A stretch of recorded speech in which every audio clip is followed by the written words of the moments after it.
আমি আর যিশু মানেই অন্য। আমি অ্যাসিস্ট্যান্ট ডিরেক্টর। আরে আজকে তো Guru Purnima.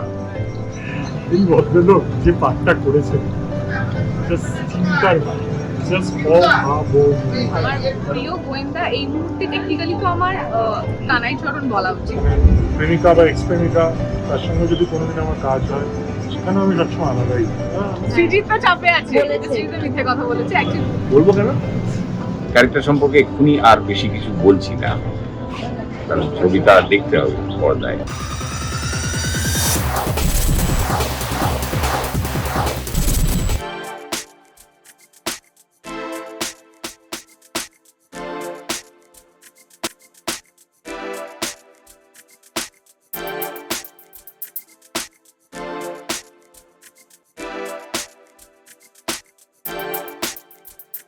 Of course, very exciting. শ্রীদের সাথে 9th ফিল্ম হলো। 10th না 9th, আমি এক্স্যাক্টলি মনে 9 নম্বর বা 10 নম্বর ছবি হবে শ্রীদের সাথে। সো এটা একটা আরেকটা মজার ব্যাপার। Yes, I'm really excited.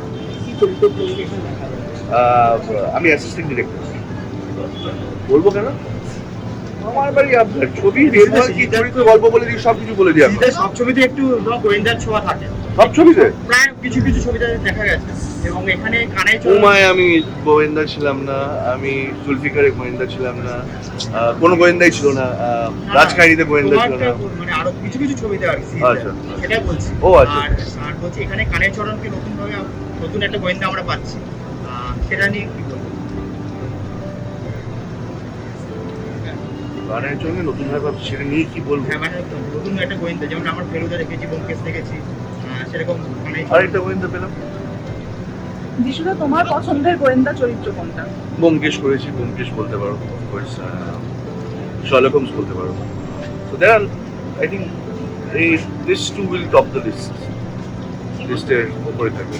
এবং তুমি বারবার সৃজিত দার সঙ্গে তোমার সম্পর্ক নিয়ে বলেছো, খুব মিষ্টি একটা কথা। সেখানে দাঁড়িয়ে সৃজিত দার সঙ্গে আবার কাজ। শ্রীজিতের সাথে না, শি ইজ ফ্যামিলি, মানে ওর সাথে তোমরাও জানো যে বিভৎস আমার ঝামেলা হয়েছিল, তারপরে বিভৎস আবার বন্ধুত্ব হয়েছিল। এইটা না চলতে থাকে আমার সাথে, এবং I think his more than family, and ওর সাথে কাজ করার একটা আলাদা মজা আছে। He has given me fabulous roles and for so many years, মানে স্টার্টিং ফ্রম জাতিস্বরের সাথে আমার প্রথম কাজ, তবে থেকে আজ অব্দি আমাকে খুবই অন্যভাবে মানুষের কাছে পৌঁছে দিয়েছে, এবং যেগুলোতে আমি বিশ্বাস করিনি ও বিশ্বাস করেছে সেগুলোতে। যেরকম রাজকাহিনীতে I never believed in that character, এবং ও বললো তুই করে দেখ, ঠিক হবে, ভালো হবে। And it is still but people talk about রাজকাহিনীর কবিরের ক্যারেক্টারটা। তো yeah, it's I am thankful to Sujit যে আজকে এগুলো আমাকে নিয়ে ভাবে।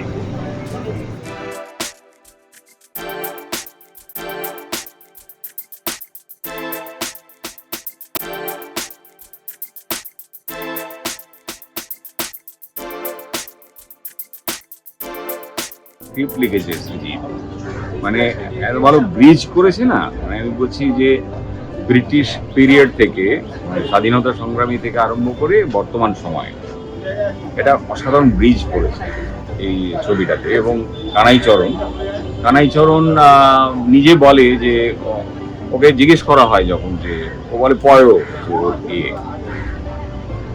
ওইটা বলা যায় ওখানে।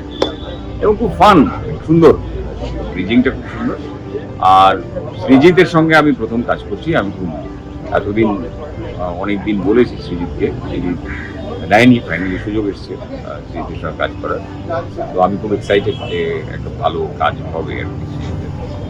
এবং আপনাকে কিভাবে পাচ্ছি সেটা যদি একটু। আমি আমার চরিত্র হচ্ছে নিশিকান্ত, যে ওই অবন ঠাকুরের একটা পেইন্টিং ছিল, তারপর ওটা লিথোগ্রাফ হয়। লিথোগ্রাফটা কোথায় আছে সেইটা নিয়ে তদন্ত করছে আমাদের, এবং একটি জাহাজ যার নাম ছিল ভিক্টোরিয়া, সেটা নিখোঁজ হয়ে যায়। এই দুটো তদন্ত কানাইচরণ করছে, আমি নিশিকান্ত করছি। ক্যারেক্টার সম্পর্কে এক্ষুনি আর বেশি কিছু বলছি না, কারণ ছবিটা দেখতে হবে পর্দায়।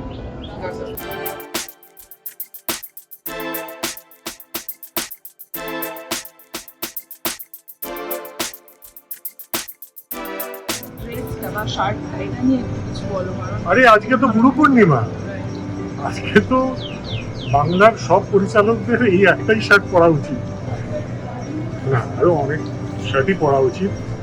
ঋত্বিক ঘটক, তপন সিংহ, মৃণাল সেন, অনেকেই আছেন, অজয় কর, যাদের কিনা আমরা অতটা কথা বলি না ডেফিনেটলি, কিন্তু ইনাকে তো বাদ দেওয়া যায় না, মানে ইনি তো আছেন গুরু পূর্ণিমার দিন, তাই ভাবলাম শার্টটা করি।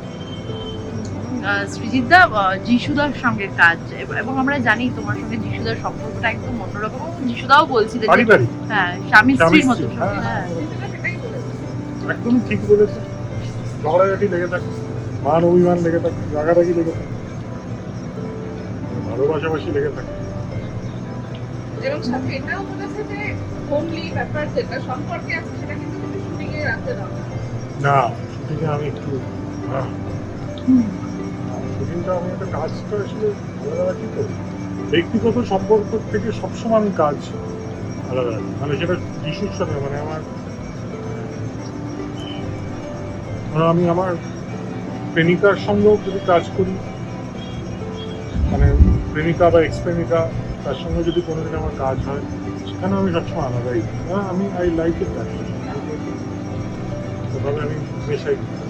আর এবং আর যিশুদা বারবার বলছিল তোমার হাত ধরে বিভিন্ন রকম চরিত্রে যিশুদার পদার্পণ, তো এবারও নিশ্চয়ই অন্যরকম কিছু চরিত্রে আমরা যিশুদাকে দেখতে পাবো আবার।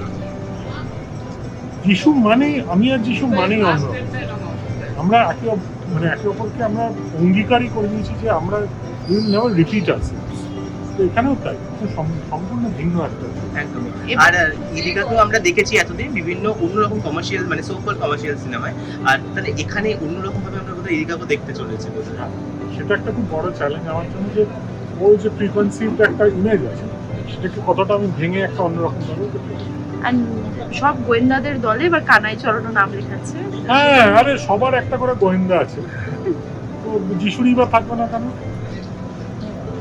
আমিরের গোয়েন্দা আছে, অনির্বাণের গোয়েন্দা আছে, চক্রবর্তী, ভট্টাচার্যী, টোটা, অপুদা, বুম্বাদা, কোয়েল, ঠিক ঠিক করছে গোয়েন্দা। তো আমার মনে হয় যে এই অবস্থায় যিশুই বাকি বস করবে।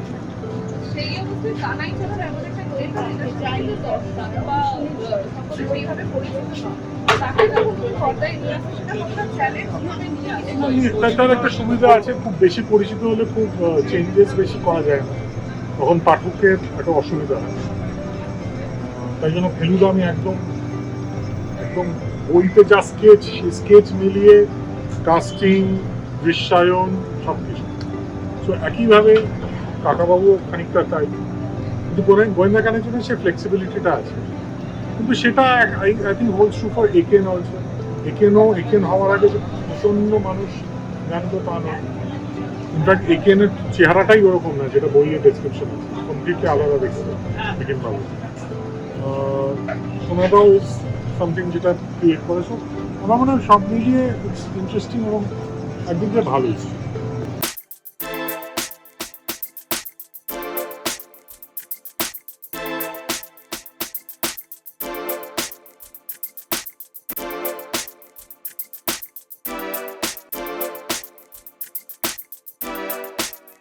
খুবই নার্ভাস একটু আর অনেকটা বেশি এক্সাইটেড, কারণ সৃজিত মুখার্জি, তার উপরে ডিটেকটিভ স্টোরি, থ্রিলার, তো সবটা একবারে একটা বাঞ্চে পাওয়া আর কি। তো আমি খুবই এক্সাইটেড।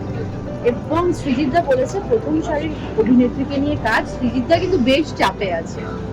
সৃজিতটা চাপে আছে, বলেছে। সৃজিত মিথ্যে কথা বলেছে, অ্যাকচুয়ালি উল্টোটা আমি চাপে আছি, সৃজিতটা চাপে নেই, সেটা কুল আছে। তো আবার বলছি ইদিকা মানে তো ব্লকবাস্টার, এটাও বলেছে। সৃজিতকে ডেকে আনো।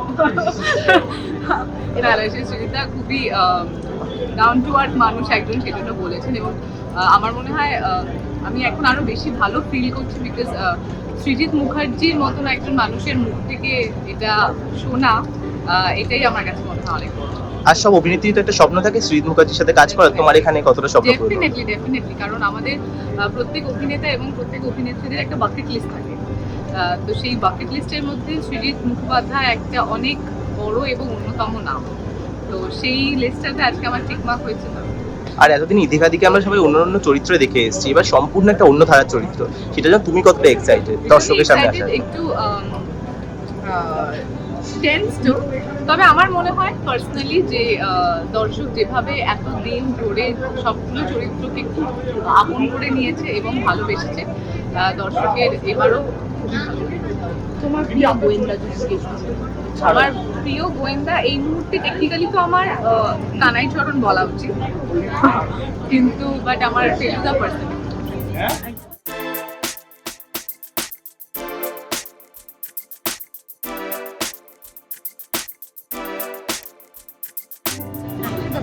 তো আমার বহুদিনের ইচ্ছে ছিল সম্প্রদায়ের সাথে কাজ করার, ফাইনালি এই ছবিটা আমি করতে পারছি। একটা কথাই বলবো যে সব ব্যাটসম্যানেরই মেমোরেবল নানান ইনিংস থাকে, হ্যাঁ, দাঁড়া সচিন, কিন্তু ওই একটা হয় না একটা 400, একটা 375, ওরকম একটা ইনিংস আমার মনে পড়ছে দোসর বলে একটি ছবিতে এই ভদ্রলোক যে পাঠটা করেছে, জাস্ট চিন্তার বাইরে, জাস্ট অভাবনীয়। মানে ওই ছবিতে কথা বলে আমি কঙ্কনার কথা যেরকম বলি, প্রসেনজিৎ চট্টোপাধ্যায়ের কথা যেরকম বলি, incredible. Thank you for being a part of my life. আমি অত্যন্ত আনন্দিত যে তুমি আমাকে পেয়েছো। আমি বহুদিন থেকে বহুদিন ধরে আমাদের ইচ্ছে বলো ইচ্ছে কবে থেকে হবে এইটা হবে এবার সুযোগটা এসে গেছে, শিখে ছিঁড়েছি আর কি অবশ্যই। Thank you.